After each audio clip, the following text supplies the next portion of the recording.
This is episode 339 of the Super League Pod, and we get all seasonal despite it being the start of May, with a new Christmas song for Hull FC fans and find out what festive purposes allow you to do in France. We recap round 11 of Super League with your fan reviews, including some drums banged and others not. We cover other results and news from around the world of Rugby League, with big headlines in the Championship and big score lines in League One. We also make our guesses for the Challenge Cup triple header in Leeds. So make a wish and get strapped in. It's SLP time.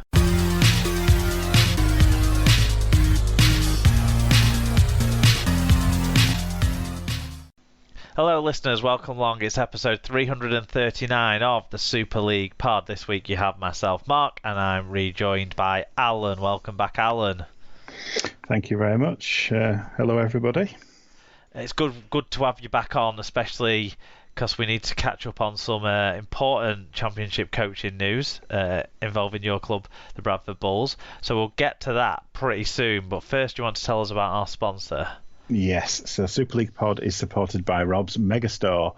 Rob's Megastore stocks a wide variety of toys, stationery, arts and crafts ideas, pet accessories, books, and of course, Rugby League birthday cards. You can search for Rob's Megastore on eBay and find the link in our episode blog post at superleaguepod.com. SLP listeners can use the code SLP10, that's SLP10 at checkout to get 10% off any order over £5, or you could enter SLP discount and give your 10% towards funding SLP's running costs instead. Good stuff. So like I say, we've got the Championship coaching changes that we'll get a couple of fan views on, including your own, Alan, in a minute. We've got the round 11 of Super League to recap. One of the TV games only had 2 fan views on it, and I think I've got an idea why. So we'll get to that. But there is fan views on all the games. Just some of the non-TV games didn't have so many, and then there's a couple of games to finish things off where we got quite a few fan views on, so that's excellent stuff. And we will do the Championship League One, etc. We won't talk about the women's nines because there'd be a lot to talk about, but not a lot of it we've seen. So yeah, no, I certainly haven't. So no. But that happened at the weekend, so hopefully people enjoyed that in Warrington. Predictions, though, we have got big predictions, and the women's competition will feature in that in terms of the Challenge Cup, where it's the women's final this weekend ahead of the men's semi-finals, all at Ellen Road and all on the BBC. So we'll talk about that in our predictions section, and then we'll finish things off like we normally do with a bit of a quiz. And an update on an and finally news topic that we covered earlier in the season. So hang around for that. That's what they call a tease in the industry, I think, Alan. Yeah, just leave them wanting more. That's what was there. Well, we leave people wanting a lot more, don't we? Or a lot less sometimes, maybe. But we'll get on to some fan views. So Carson got in touch about Keir leaving Bradford. He said, must be a shit job in the Bradford woods. Bringing young players through just to let them go a couple of years later, and the fans and the owner don't realise that the good old times are over. Having a nutter doing a YouTube show and boosting Bradford all over doesn't help, as it seems. Is that a dig at what's his face, the full 80? I've no idea. I didn't understand the reference either. So unless there's another Bradford fans YouTube thing that that's not entered our sphere. It's always possible. I try to avoid the all that kind of stuff, but Carson actually within that does make some interesting points, though. Kind of like, has Keir done a really bad job, or has it just been that he hasn't been anything he starts to build, he has to reassemble every year when young players leave or things like that happen. There was the exodus a couple of years ago, wasn't there, when half the team went to Hull KR. Now some of those players are scattered around the Championship, beating Bradford for teams like Sheffield and the sort. It wasn't a surprise, was it, with the run of results that Bradford have been on, that John Keir left the club? But do you think it was the right call and a necessary call, and do you think things will actually turn around now? I was surprised. That's the first thing I would say. Yes, form had been bad, but then again, we'd had some tough fixtures as well. I can only really think the Halifax game at Easter was probably the one that you'd look at and go, well, that's a disappointing result. Getting a man, being a man advantage from the first minute of the game, exactly, and not being able to win. But then the next game's against Featherstone, who are the best team in the league, and that's the game he seems to be judged on. Yeah, and as I said in my review last week, I think we played pretty well against Fev, really, considering how overmatched we generally are. So yeah, I suppose when I look at it holistically, Keir joined when we were still in League One. He brought us up on the first opportunity. The first season back in the Championship, we missed out on the playoffs by one place. 2020 obviously didn't happen. 2021, we're back in the playoffs. So you could certainly argue that it's been a consistent improvement. I think there is obviously a degree of unrealistic expectations because of the name. I think I remember saying in pre-season that I was expecting us to finish mid-table this year because, I saw our squad and, we have lost players who've gone on elsewhere. That has been the economic reality of our club recently. And some of those players obviously are doing rather well in Super League now.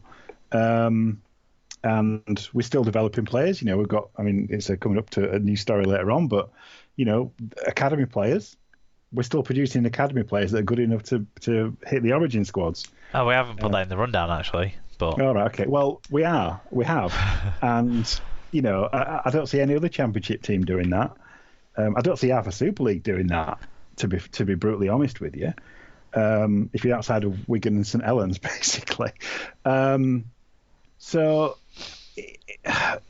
we are, we're treading this line, I think, as a club, in that we have this past success and past reputation. We're still trying to maintain things like a functioning academy, which obviously does good things for the team, but obviously it has a selling element to it as well. But ultimately, the team is a part-time team operating in a league where there are three full-time teams. Yeah. Yeah. Well, okay. There's only really two full-time teams, and one of them's Newcastle in their first year of being full-time aren't really a full-time squad. No. Even though they are full-time technically. Leigh are the only properly full-time team, I think, but Featherstone and York have a lot of experienced players. Yes, exactly. And I think, that I suppose there are squads that are better stocked than we are. And I kind of felt that, I don't know what else you would have expected from the team, really. We are a mid-table team. If we have a good season, we'll finish in the playoffs. If we have a poor season, we'll just miss out. I think missing out on the playoffs would be a really poor season, but being at the bottom end of the playoffs is only slightly below expectation. So being eighth... That's the thing for me. It's like, because I think I said in pre-season, like, teams have kind of improved. And York particularly, obviously they had a very bad year last year, but they kind of, they had a terrible year really, York, compared to what they spent. But they didn't hit the panic button and bin Ford off, did they? No. And Halifax started the season quite badly, didn't they? But they've now found their rhythm, and we expected them to have been improved this year, and they seem now that they're getting to that point. And obviously Widnes started well, but obviously they've had their own problems. And I just think this league is very topsy-turvy. There's two teams at the top, and then there's about, be honest, there's about 8 or 9 teams that are somewhere in that middle, and they can beat each other week in, week out, depending on the ebbs and flows of form. And then you've got a couple of teams that are probably a little bit adrift at the bottom. And Bradford are in that middle group, and we can't expect to be competing with Lee and Featherstone because we're not spending that money. Being brutally honest with you, we're not spending it. So yes, Keir has traditionally done a really good job of getting performances out of players above and beyond what you would expect, but he's not a miracle worker. He can't go up against NRL quality players as he is doing in some examples in Featherstone and Lee, and turn out with part-time players. He's for me, other than a couple of disappointing exceptions, he was doing a reasonable job, and I just don't know who the better options are out there on the market right now. Yeah, well, talking of, there's been 12 applicants or something, or well, I don't know, around about that sort of figure, but there's been a lot of applicants for the job at Bradford, so it will be interesting to see how that recruitment and selection process goes forward, and I don't know where it's going to end up, but you can't imagine that it's going to be an appointment for someone who thinks that they are going to compete with the likes of Lee and Featherstone in terms of spending and player recruitment, surely. So they have to focus on the developing young players aspect, but the difficulty you have there is no matter how good the coach is, no matter how good the development structures are, they're going to get to a point where they want to be in a full-time environment, and they just won't sign another contract with Bradford. They'll sign a contract in a full-time environment instead. Of course. And that's it. This is the... And I think there's a few teams in this situation, really. It's this slight... Maybe that's why other teams are happy to be feeder clubs for elsewhere. Maybe that's why they're happy not to develop their own players, because they don't see the point in it. That's fine, but we do. I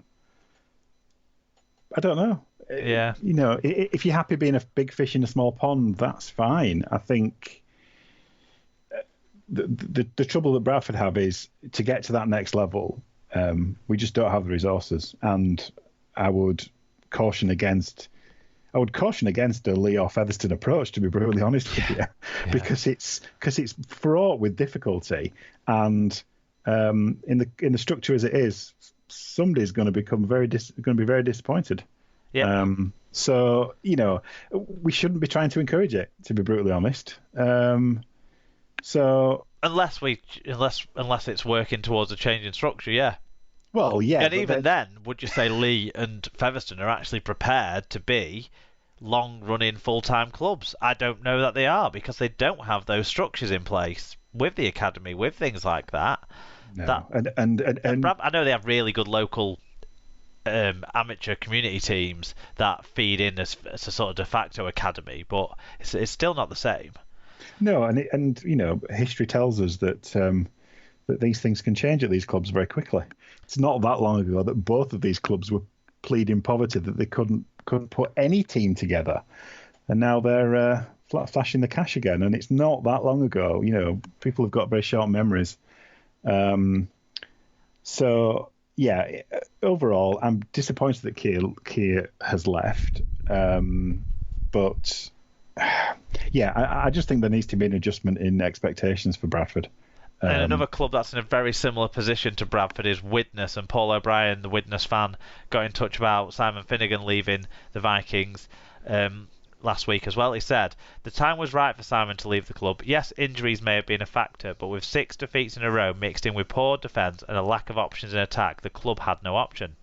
Henderson or Ward would be my choices, but a change was needed to get the fans back on side. The players now need to step up, as they are just as guilty for the poor performances."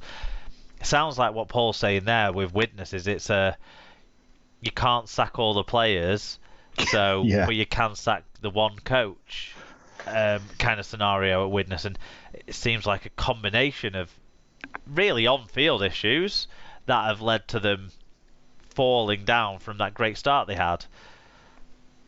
Yeah, obviously I'm not as close as Paul is to the ins and outs of the kind of fan discontent. Well, getting rid of him didn't work this week, did it? So I don't know. I don't know about the. I do think it just generally at this stage to be sacking a coach when you haven't played everybody yet in the Championship. It just feels a little bit